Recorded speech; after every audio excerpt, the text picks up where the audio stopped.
Hello everyone, welcome back to my YouTube channel study point.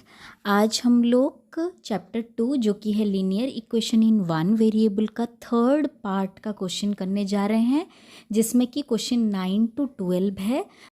तो चलिए question number 9 से शुरू करते हैं। क्वेश्चन नंबर 9 देखिए, the numerator of a rational number is less than its denominator by 6। जैसे बोला गया है वैसे ही देखिए, numerator n is equals to कितना छोटा है डिनोमिनेटर से less than its denominator by 6। Numerator जो है डिनोमिनेटर से 6 छोटा है, तो हमें डिनोमिनेटर भी कितना पता नहीं है, ना ही न्यूमरेटर पता है। तो हम लोग क्या करेंगे, लेट द डिनोमिनेटर भी x ले लेंगे। एक वेरिएबल तो लेंगे ना, जैसे क्वेश्चन में बोला गया है वैसे लिख लेंगे। लेकिन हम लोग क्या करेंगे, let the denominator is equals to x। तो न्यूमरेटर क्या बोला है, न्यूमरेटर डिनोमिनेटर से 6 छोटा है, मतलब x माइनस 6। समझ में आया। The numerator of a rational number is less than its denominator by 6। अभी न्यूमरेटर के जगह पे न्यूमरेटर को लिख लेते हैं और डिनोमिनेटर के जगह पे डिनोमिनेटर को लिख लेते हैं। समझ में आया यहाँ तक? देखिए यहाँ तक समझ लेंगे। अभी according to question, if 3 is added to the numerator, अगर हम लोग न्यूमरेटर में 3 ऐड करेंगे, देखिए x माइनस 6 प्लस 3, अगर 3 ऐड करेंगे न्यूमरेटर में and 1 is subtracted from the denominator, denominator से 1 को सब्सट्रैक्ट करेंगे, then the new number become 3/4। 3/4 बन जाएगा, इक्वल टू 3/4। समझ में आया। If 3 is added to the numerator, numerator में 3 ऐड किया और 1 is subtracted from the denominator, subtract किया 1 को डिनोमिनेटर से, तो नंबर क्या आ रहा है, the new number will become 3/4। तो x माइनस 6 प्लस 3 को सॉल्व करने से आ गया -3 by x minus 1 equals to 3/4। अभी देखिए सिंगल डिजिट है, हम इसे क्रॉस मल्टीप्लाई कर लेंगे, तो 4 into x minus 3 is equals to 3 into x minus 1। समझ में आया। अभी ब्रैकेट के बाहर ब्रैकेट के अंदर के सभी के साथ मल्टीप्लाई होगा, 4x minus 12 is equals to 3x minus 3। अभी x वाले टर्म को एक तरफ, 4x minus 3x is equals to -3 plus 12। समझ में आया यहाँ तक। तो x equals to 9, x equals to कितना आ गया, 9 आ गया। तो x हम लोगों ने क्या लिया था, डिनोमिनेटर को हम लोगों ने 9 लिया था और न्यूमरेटर को क्या लिया था, x minus 6, that is 9 minus 6 3। तो आंसर आ गया 3/9। समझ में आया। ऑप्शन बी हो जाएगा क्वेश्चन नंबर 9 का करेक्ट आंसर। समझ में आया। और एक बार क्वेश्चन को देख के इक्वेशन बनाइएगा बस। चलिए नेक्स्ट क्वेश्चन, क्वेश्चन नंबर 10। देखिए question number 10, A 2 digit number is less than 20। हम लोग एक 2 डिजिट नंबर लेंगे जो कि क्या है, लेस देन 20 है। लेस देन 20 मतलब कहाँ से किसके बीच में होगा, 0 से 19 के बीच में होगा। लेस देन 20 है तो 20 से छोटा क्या क्या है, 0 से पूरा 19 तक, और फिर बोला है 2 डिजिट, मतलब 0 से 9 भी कैंसिल, 0 से 9 तो 1 डिजिट नंबर है, ख़त्म। तो हमें कहाँ से कहाँ तक कंसिडर करना है, 10 से 19 तक। ये 2 डिजिट नंबर है, इतना समझ में आ गया। ए 2 digit number is less than 20। Less than 20 मतलब 10 से 19 के बीच में ही वो 2 डिजिट नंबर है। तो वो मे बी 10 हो सकता है, 11 हो सकता है, 12 हो सकता है, 13 हो सकता है, कुछ भी हो सकता है। समझ में आया। ये जो 2 डिजिट नंबर है तो ये कुछ भी हो सकता है 10 से 19 के बीच में। देखिए 10 से 19 के बीच में ये जो टेंस प्लेस है वो तो सभी का फिक्स है, 1 ही है, कंपलसरी है, क्योंकि 20 से लेस है तो tens place is equals to 1 जो कि कंपलसरी है, जबकि हमें क्वेश्चन में बोल दिया गया है 20 से लेस है, इसीलिए तो tens place is equals to 1 हम लोगों ने ले लिया, और कुछ हो ही नहीं सकता। अगर कुछ हो पाता तब बात अलग था, लेकिन यहाँ पे tens place equals to 1 compulsory, then ones place is equals to x ले लेते हैं। समझ में आया यहाँ तक। A 2 digit number is less than 20, less than 20 के जितने भी 2 डिजिट नंबर हैं सबके टेंस प्लेस में 1 है, इसीलिए टेंस प्लेस इक्वल्स टू 1 और वंस प्लेस को हम लोग ले लेंगे x, वंस प्लेस x ले लेंगे। समझ में आया? अभी नेक्स्ट हम फर्दर क्वेश्चन में आगे पढ़ेंगे क्या दिया गया है। अभी नेक्स्ट देखिए क्वेश्चन में आगे, क्वेश्चन में आगे क्या बोला गया है? बोला गया है the sum of their digit, इनके जो डिजिट के सम हैं, the sum of their digit is equals to, is मतलब equals to double that of their product. मैं जैसे लिखा है वैसे ही पहले लिख ले रही हूँ। The sum of their digit is मतलब equal to double that of their product, double मतलब 2 टाइम्स देयर प्रोडक्ट, उनके प्रोडक्ट से 2 टाइम्स ज़्यादा है। समझ में आया?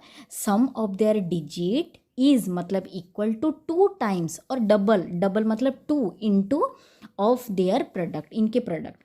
तो सम ऑफ डिजिट क्या है? 1 plus x, sum of digit है 1 plus x equals to 2 into their product क्या है? 1 इंटू एक्स, उनका प्रोडक्ट क्या है? 1 इंटू एक्स, सम है 1 प्लस एक्स, प्रोडक्ट है 1 इंटू एक्स।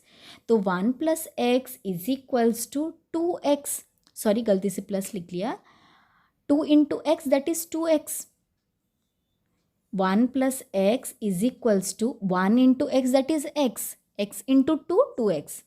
तो कितना आ गया? 1 is equals to x, 1 is equals to x, x को हम लोग 2x माइनस एक्स कर लेंगे, 1 आ गया x का वैल्यू। तो हम लोगों ने x क्या लिया था?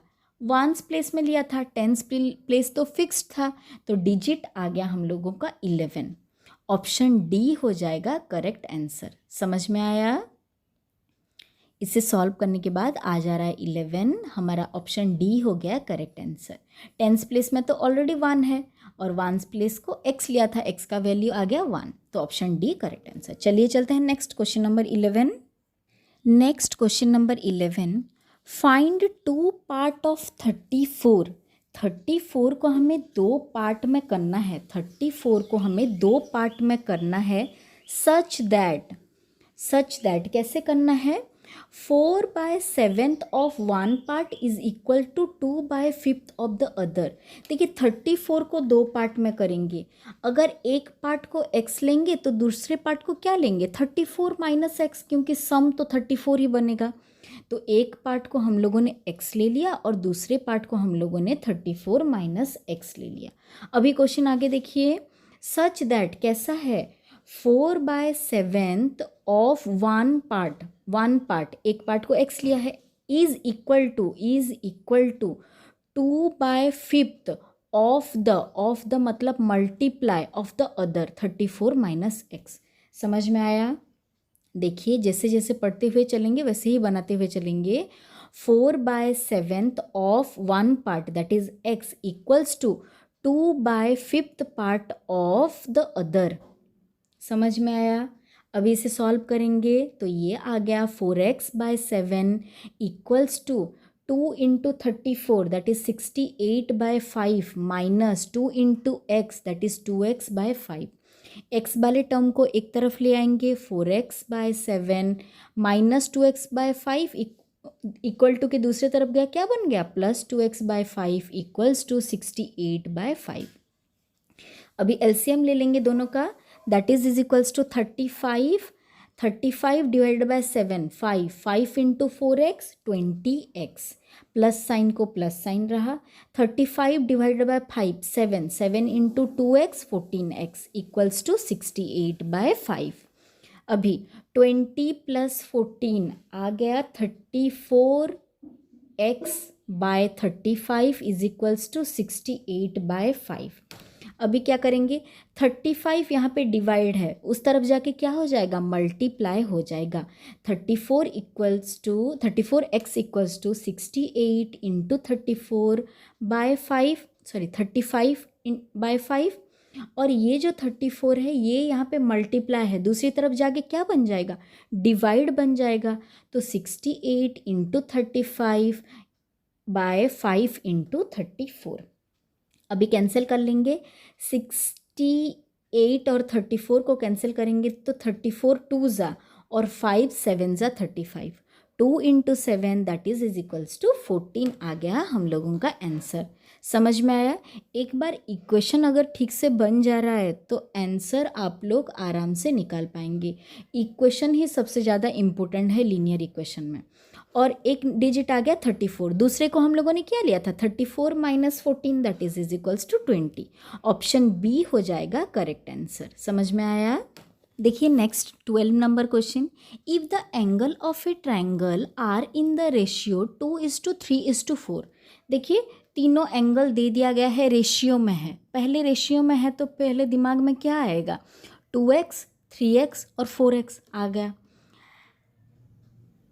Then the difference between the greatest and the smallest number. पहले चलिए एंगल को निकाल लेते हैं, उसके बाद बाकी देखेंगे। ट्रायंगल का 3 एंगल का सम कितना होता है, हमें पता है 180 होता है। Angle sum property of a triangle is equals to 180। तो इन तीनों जो रेशियो में दे दिया गया है, इन तीनों को ऐड करने से 180 होगा। तो according to the question 2x plus 3x plus 4x is equals to 180। 2x plus 3x plus 4x को ऐड करेंगे तो आ जा रहा है 9x equals to 180, x equals to 180 divided by 9 that is equals to 20। x का value आ गया 20। तो अभी सारे एंगल्स निकाल लेंगे। 2 into x 2 into 20 that is equals to 40। 3 into x 3 into 20 that is equals to 60। और 4 into x 4 into 20 that is equals to 80। तीनों का वैल्यू आ गया। तो अभी क्या बोला है, difference between the greatest and the smallest number. Greatest है 80, स्मॉलेस्ट है 40, तो आंसर आ गया 40। ऑप्शन डी हो गया हम लोगों का करेक्ट आंसर। सभी क्वेश्चंस को और एक एक बार कॉपी में कीजिएगा और कोई भी डाउट हो तो पूछिएगा। Thank you for watching, take care.